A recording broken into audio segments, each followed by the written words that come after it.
السلام عليكم ورحمة الله وبركاته. بسم الله الرحمن الرحيم. الحمد لله رب العالمين، والصلاة والسلام على رسوله الكريم محمد وعلى آله وأصحابه أجمعين، أما بعد. أعوذ بالله من الشيطان الرجيم. بسم الله الرحمن الرحيم. يا أيها الذين آمنوا من يرتد منكم عن دينه فسوف يأتي الله بقوم يحبهم ويحبونه أذلة على المؤمنين أعزة على الكافرين يجاهدون في سبيل الله ولا يخافون لومة لائم ذلك فضل الله يؤتيه من يشاء والله واسع عليم. صوبائی جمعیت اہل حدیث ممبئی کے امیر محترم، دیگر ذمہ داران، جامع مسجد اہل حدیث مومن پورہ کالا پانی کے ذمہ داران اور بمبئی کے مختلف علاقوں کی مساجد کے ذمہ داران، دعات اور ائمہ و دیگر سامعین، میں بہت اختصار کے ساتھ اپنے ان احباب کو مخاطب کرنا چاہتا ہوں جن کے کندھے پر اللہ رب العالمین نے مساجد کی ذمہ داریاں رکھی ہیں اور مساجد کے ضمن میں وہ اپنے اپنے علاقوں کی رعایا کے بھی ذمہ دار ہیں۔ اللہ کے نبی صلی اللہ علیہ وسلم کا فرمان ہے کہ تم میں سے ہر ایک شخص مسئول ہے اور قیامت کے دن اس کی ذمہ داریوں کے بارے میں اس سے سوال کیا جائے گا۔ سب سے بنیادی مسئلہ یہ ہے کہ ہمارے کندھوں پر کون سی ذمہ داری ڈالی گئی ہے، اس ذمہ داری کے تقاضے کیا ہیں اور ہم اس سلسلے میں کتنے حساس ہیں، کتنے ذمہ دار ہیں، اس ذمہ داری کو کتنا نبھاتے ہیں۔ اگر قیامت کے دن رب کائنات نے ہم سے یہ سوال کر لیا کہ آپ کو فلاں ذمہ داری دی گئی تھی لیکن آپ نے اس میں سستی، کاہلی اور غفلت سے کام لیا ہے، تو سمجھ لیں یہ بہت بڑا مسئلہ ہے۔ ہمارے ائمہ و دعات کو اس بات پر توجہ دینی چاہیے کہ ان کے سر پر کون سی ذمہ داری دی گئی ہے۔ بقیہ چیزیں ثانوی ہیں۔ آپ کو کتنا ہدیہ پیش کیا جاتا ہے، آپ کی تنخواہیں کیا ہیں، آپ کی مسجد کا ماحول کیا ہے، آپ کے علاقے کا ماحول کیا ہے، مسجد کا متولی آپ کے ساتھ کیا سلوک کرتا ہے، یہ ساری کی ساری چیزیں آپ اپنی تقرری کے وقت طے کریں یا اس سلسلے میں ذمہ داران سے خوش اسلوبی کے ساتھ بات کریں۔ لیکن اگر آپ نے ذمہ داری اپنے کندھے پر لے لی ہے تو اس ذمہ داری کو نبھانا اور اپنے فریضے کو انجام دینا یہ آپ کی بنیاد ہے۔ اس کے بغیر نہ آپ کا مال حلال ہو سکتا ہے اور نہ آخرت کی مسئولیت کے لیے آپ اپنے آپ کو تیار کر سکتے ہیں۔ میں نے جو آیت کریمہ آپ کے سامنے تلاوت کی ہے، اس میں اللہ رب العالمین نے واضح کر دیا کہ اگر مسلمانوں میں کچھ لوگ مرتد ہو جائیں، دین کو چھوڑ دیں اور دین سے دور ہو جائیں، دین کا انکار کر دیں، تو اللہ رب العالمین نے فرمایا کہ ہم عنقریب ایسے لوگ پیدا کریں گے ان کو ہلاک کر کے، جو لوگ اللہ رب العالمین سے محبت کریں گے اور اللہ رب العالمین ان سے محبت کرے گا۔ اور اس کے بعد فرمایا اذلۃ علی المؤمنین اعزۃ علی الکافرین، یہ لوگ مسلمانوں پر، مومنوں پر نرم دل ہوں گے اور کافروں پر سخت ہوں گے۔ یہ دو چیزیں اس آیت کریمہ میں ابتداءً جو ذکر کی گئی ہیں، اس پر ہمارے ائمہ اور دعات کو غور و تدبر کرنا چاہیے۔ آپ کی ذمہ داری یہ ہے کہ مسلمانوں کے ساتھ بھائی چارہ اختیار کریں، لیکن آپ جہاں عالم دین ہیں، مربی ہیں، کسی مسجد کے خطیب و امام ہیں، آپ کی حیثیت ایک سرجن کے طریقے سے بھی ہونی چاہیے کہ آپ ہر اس فکر کو کاٹ کر کے پھینک دیں جس کے نتیجے میں بڑے انداز میں، بڑے پیمانے میں غلط افکار کو جنم ملنے والا ہے، یا ماحول خراب ہونے والا ہے یا منہج سلف پر کسی انداز کی ضرب آنے والی ہے۔ اور میں یہاں پر اس بات کو برجستہ کہنا چاہتا ہوں کہ ہمارے ائمہ اور دعات ہندوستان کے مختلف تعلیمی اداروں سے منسوب ہیں۔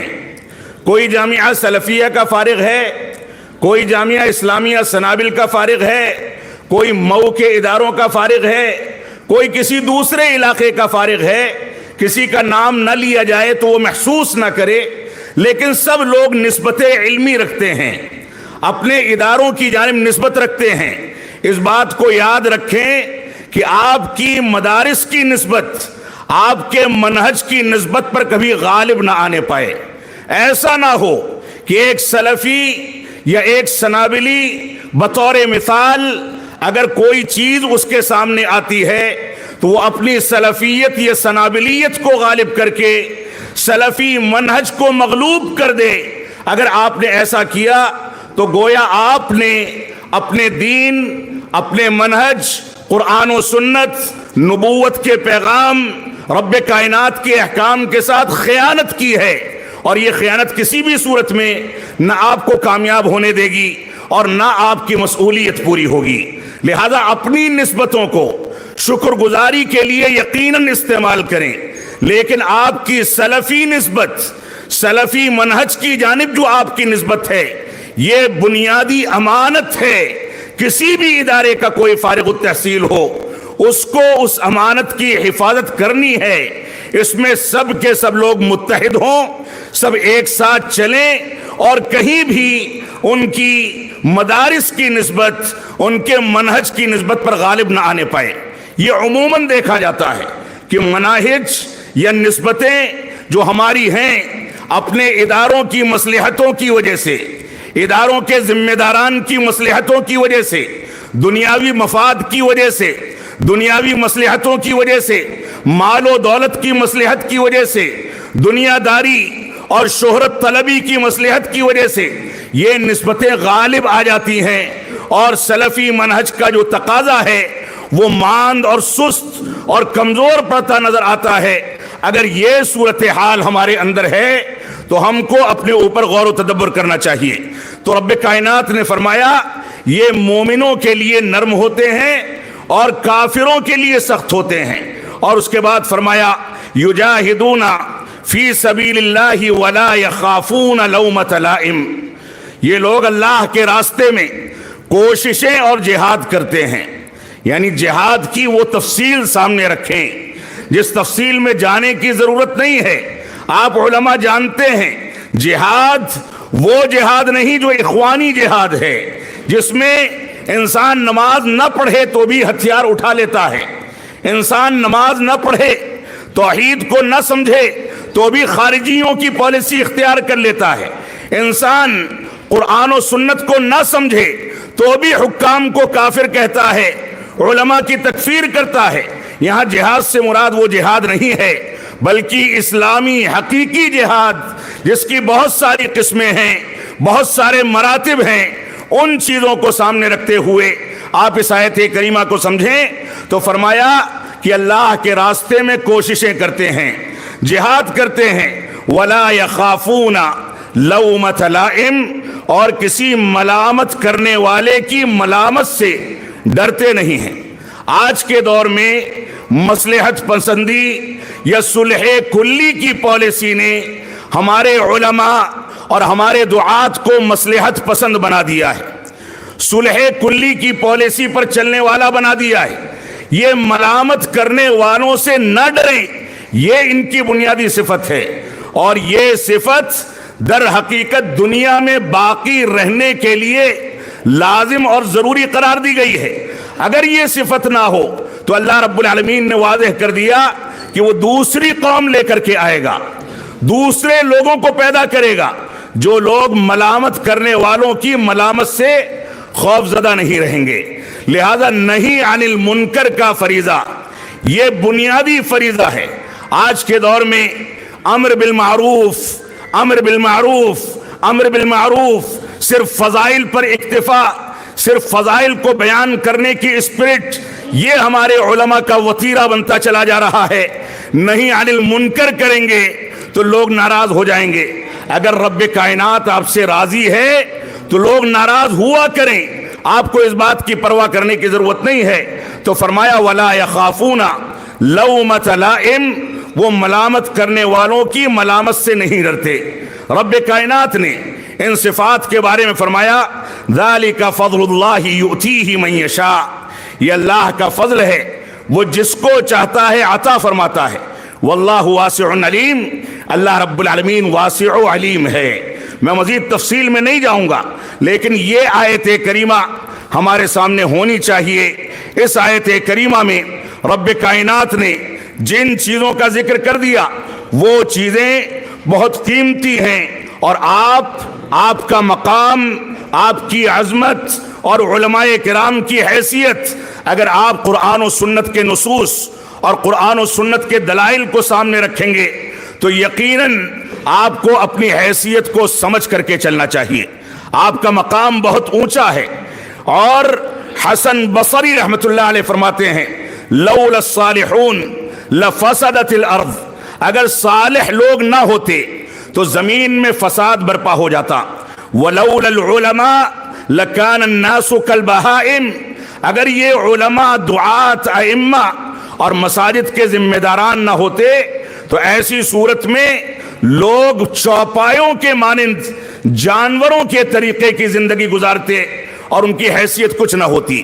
جانور جیسے یہ تو جانتا ہے کہ ہم کو کیا کھانا ہے، کیا پینا ہے، لیکن جہاں چلتے پھرتے پیشاب پاخانہ کر لے، ادب و تہذیب سے اس کی واقفیت نہ ہو، اس کو پتہ نہ ہو کہ کہاں کیا کرنا ہے، کہاں کیا کرنا ہے، ویسے ہی اگر یہ علماء نہ ہوتے تو عوام کی حیثیت ایسے ہی جانوروں کے مانند ہو جاتی اور دنیا میں فساد برپا ہو جاتا۔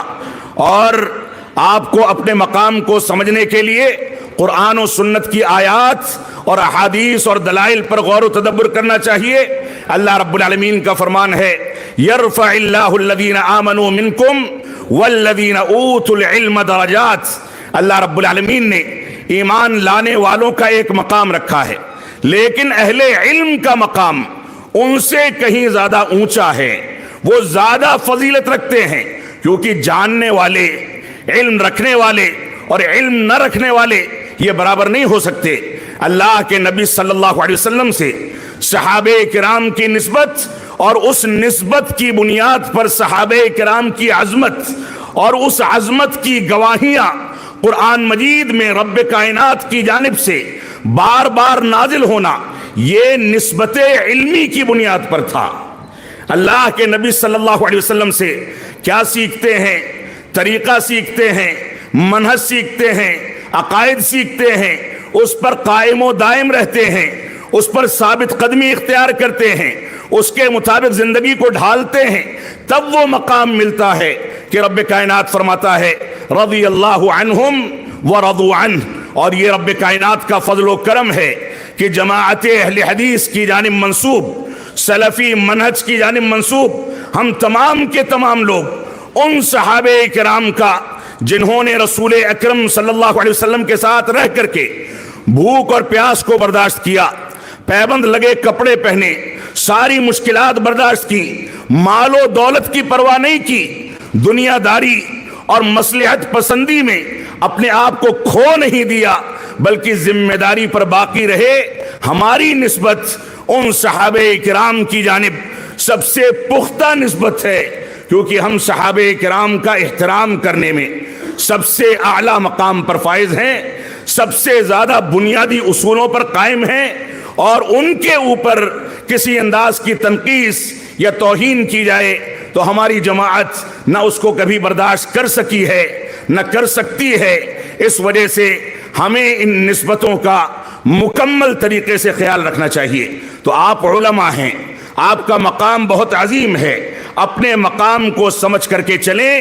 منہج سلف کی نسبت کے بارے میں آج کے دور میں بعض علماء یا بعض لوگوں کی جانب سے یہ فتنے بھی کھڑے کیے جا رہے ہیں کہ یہ منہج سلف نئی ایجاد ہے۔ ہمارے علماء کی ذمہ داری ہے کہ منہج سلف کے بارے میں لوگوں کو بتائیں کہ قرآن و سنت کو اگر منہج سلف کے بغیر سمجھا گیا تو کہیں خارجیت پیدا ہوگی، کہیں ماتریدیت پیدا ہوگی، کہیں اندھی تقلید شخصی پیدا ہوگی، کہیں رافضیت پیدا ہوگی، اور کہیں اخوانیت پیدا ہوگی، کہیں کوئی چیز پیدا ہوگی۔ جتنے فتنے ہیں سب قرآن و سنت کا حوالہ دے کر کے باتیں کرتے ہیں، لیکن حقیقت یہ ہے کہ قرآن و سنت کا جو حقیقی مفہوم ہے اس سے وہ واقف نہیں ہیں، اور اگر واقف ہیں تو اس کو چھپاتے ہیں، اس سے دوری اور کنارہ کشی اختیار کرتے ہیں۔ تو آپ صحابہ کرام کے منہج کی جانب پوری صراحت کے ساتھ، پوری وضاحت کے ساتھ قائم رہیے، کیونکہ دنیا میں کامیابی اور آخرت کی کامیابی اسی سے منسوب ہے۔ اللہ رب العالمین ہم کو اس بات کی توفیق عطا فرمائے۔ اسی طریقے سے میں آپ کے سامنے اس بات کو بھی ذکر کرنا چاہوں گا کہ شیخ الاسلام علامہ ابن تیمیہ رحمۃ اللہ علیہ جو امام احمد بن حنبل رحمۃ اللہ علیہ سے ایک ماثور کلام نقل کرتے ہوئے فرماتے ہیں کہ اسلام کے 4 اصول ہیں، اور علماء کے لیے یہ بشارت ہے کہ ان چاروں چیزوں کا تعلق علماء سے کہیں نہ کہیں گھوم پھر کر کے جڑ جاتا ہے۔ پہلی چیز ہے کسی چیز کی دلالت، دلیل، مبین اور مستدل۔ یہ 4 چیزیں ہیں۔ ایک چیز ہے دال یعنی دلالت کرنے والا، یہ رب کائنات ہے، اللہ رب العالمین نے ہماری رہنمائی کی ہے۔ اور دلیل کیا ہے؟ دلیل یہ قرآن مجید ہے جو رب کائنات کی نازل کردہ کتاب ہے۔ مبین یہ رسول اکرم صلی اللہ علیہ وسلم ہیں، اور مستدل یہ علماء کرام، علماء حق جو قرآن و سنت کے تقاضے کے تحت اور منہج سلف کے فہم پر سمجھ کر کے دنیا کے سامنے پیش کرتے ہیں۔ آپ کی نسبتیں رب کائنات کی جانب بھی مضبوط سے مضبوط تر ہونی چاہیے، قرآن مجید کی جانب بھی مضبوط سے مضبوط تر ہونی چاہیے، رسول اکرم صلی اللہ علیہ وسلم کی سنت کی جانب بھی مضبوط سے مضبوط تر ہونی چاہیے۔ اور اسی طریقے سے بحیثیت عالم، بحیثیت مستدل آپ کی نسبت اتنی قوی ہونی چاہیے کہ آپ عالم ربانی، عالم حقیقی، رب کائنات سے ڈرنے والے، تقوی اور پرہیزگاری کو اختیار کرنے والے عالم بن کر کے ابھریں اور نکل کر کے لوگوں کی رہنمائی کریں۔ عزیزان گرامی قدر، یہ فتنوں کا دور ہے، آئے دن نئے فتنے وجود میں آ رہے ہیں۔ صبح کے وقت میں کوئی فتنہ، اور ایک فتنے سے انسان نبرد آزما ہو کر کے اس کے خلاف آواز اٹھانے کی سوچتا ہی ہے کہ اس سے پہلے 2-4 نئے فتنے وجود میں آ جاتے ہیں۔ یہ سوشل میڈیا کا دور ہے، یہ کیمروں کا دور ہے، یہ چمک دمک کا دور ہے، یہ ایسا دور ہے جس دور میں انسان دین کا کام بھی کرتا ہے تو اس کے پیچھے بھی مصلحت پسندی، مال پسندی، مال و دولت، شہرت طلبی، دنیا داری، اس کے پیچھے بھی یہ مقاصد اس سے جڑ جاتے ہیں۔ اس وجہ سے علماء کرام جنہوں نے ہر دور میں بغیر کسی دنیاوی مفاد کے رب کائنات کے دین کو آگے بڑھانے کا کام کیا ہے، آپ بھی اپنی زندگی کا، اپنی ملازمت کو کنارے کر کے ایک اضافی وقت بنا کر کے اس کے لیے اپنے آپ کو وقف کر دیجئے۔ دنیا کمانے کے بے شمار وسائل ہو سکتے ہیں، اور بمبئی میں اگر لوگوں کو یہ بتانا پڑے کہ دنیا کیسے کمائی جاتی ہے تو حقیقت یہ ہے کہ سورج کو چراغ دکھانے والی بات ہے۔ آپ دنیا کے لیے تجار سے، بڑے سرمایہ داروں سے رابطہ کر کے ان کے ساتھ شرکت کریں، کمائیں، دنیا میں ترقی کریں، لیکن دین میں مال پسندی، شہرت طلبی، مصلحت پسندی، اس طرح کی چیزوں کو غالب کر کے ایسا نہ ہو کہ آپ دین کو اور منہج سلف کو ثانوی حیثیت دے دیں۔ اس وجہ سے آپ کی ذمہ داری ہے کہ آپ قرآن و سنت کے اور منہج سلف کے حقیقی مفہوم کو لے کر کے چلیں۔ 2 بنیادی چیزیں جس کا تذکرہ ابتدا میں کر دیا گیا، وہ 2 بنیادی چیزیں امر بالمعروف اور نہیں عن المنکر ہیں، ان دونوں کے دونوں فریضوں کو ایک ساتھ لے کر کے چلنا ہمارے علماء اور ائمہ کی ذمہ داری ہے۔ اور آج کے دور میں اگر جو فتنے اٹھ رہے ہیں، اس سلسلے میں شیخ الاسلام علامہ ابن تیمیہ رحمۃ اللہ علیہ کا فرمان ہے کہ فتنوں کے بنیادی طور سے دو اسباب ہیں۔ ایک سبب ہے جہالت یا علم کی کمزوری، اور دوسرا سبب ہے صبر و تحمل کی کمزوری۔ اور عموماً دیکھا جائے تو علماء روایتی علوم پر چلنے کے عادی ہو گئے ہیں، اور ذرا ذرا سی باتوں پر دوسروں کے مسائل ہوں تو صبر و تحمل کی تلقین تو کرتے ہیں، لیکن جب خود کا مسئلہ آتا ہے تو اپنی گریبان میں جھانکنے کے بجائے بے صبری کا، شدت پسندی کا، اور نہ جانے کون کون سے رد عمل کا شکار ہو جاتے ہیں۔ اس وجہ سے میری ان باتوں کو برا نہ سمجھا جائے، میں آپ سے نہیں کہوں گا تو کس سے کہوں گا؟ یہ حقیقت ہے، یہ تلخ حقائق ہیں جو ہمارے معاشرے میں پنپتے چلے جا رہے ہیں۔ تو ہماری یہ ذمہ داری ہے کہ علم کی کمزوری کو دور کریں، تب آپ فتنوں کا مقابلہ کر سکیں گے۔ صبر و تحمل سے کام لیں، تب آپ فتنوں کا سامنا کر سکیں گے۔ بڑے آرام کے ساتھ جہاں آپ کام کرتے ہیں، تھوڑی سی تلخی ہو جائے، کام کاج کی اہمیت کو سمجھے بغیر آپ چھوڑ کر کے بھاگ کھڑے ہوں اور پورا کا پورا مشن فیل ہو جائے، صبر و تحمل کا یہ عالم ہو، تو ایسی صورت میں یہ مشن کبھی کامیاب نہیں ہوگا۔ آپ کو علم میں مضبوطی اختیار کرنی ہوگی اور صبر و تحمل کے اعلیٰ مقام پر فائز ہونا ہوگا۔ اور آپ سب کا مقصد، آپ سب کا راستہ یہ ہے کہ آپ کو دین کی امامت کرنی ہے۔ اور شیخ الاسلام علامہ ابن تیمیہ رحمۃ اللہ علیہ فرماتے ہیں کہ دین میں امامت کا اگر کسی کو چاہیے تو اس کو صبر اور یقین کے تقاضوں کی تکمیل کرنی چاہیے، صبر اور یقین۔ اور رسول اکرم صلی اللہ علیہ وسلم کا فرمان ہے، فرمایا صحابہ کرام نے آپ سے پوچھا کہ افضل الناس، سب سے زیادہ افضل لوگ کون ہیں؟ تو آپ نے فرمایا کل مخموم القلب صدوق اللسان، ہر وہ شخص جو مخموم قلب ہے اور زبان کا سچا ہے۔ صحابہ کرام نے فوراً سوال کیا کہ ہم صدق اللسان تو سمجھ گئے، صدوق اللسان کا مفہوم تو ہم جانتے ہیں کہ زبان کا سچا کون ہوتا ہے، لیکن مخموم القلب کا معنی کیا ہے؟ تو اللہ کے نبی صلی اللہ علیہ وسلم نے فرمایا التقی النقی لا اثم فیہ ولا بغی ولا غل ولا حسد۔ فرمایا ایسا دل، مخموم القلب وہ ہے، ایسا دل ہے جو اللہ رب العالمین سے ڈرنے والا ہو، ایسا دل جو اللہ رب العالمین سے ڈرے اور صاف ستھرا ہو، اور ایسا دل جس کے اندر گناہ اور بغاوت اور خیانت کے اثرات نہ ہوں۔ لہذا اپنے آپ کو رب کائنات سے ڈرنے والا دل پیدا کر کے تقوی اور پرہیزگاری سے جوڑیں، اور اپنے دل کو صاف ستھرا رکھیں، دوگلی پالیسی اور منافقت سے اپنے آپ کو دور رکھیں، اور دل کو گناہوں سے پاک کریں، بغاوت سے پاک کریں، خیانت سے پاک کریں۔ اللہ رب العالمین ہم کو ان چیزوں کی توفیق عطا فرمائے۔ ہم جب تک جئیں تب تک اسلام پر جئیں، جب ہمارا خاتمہ ہو تو ایمان پر ہو۔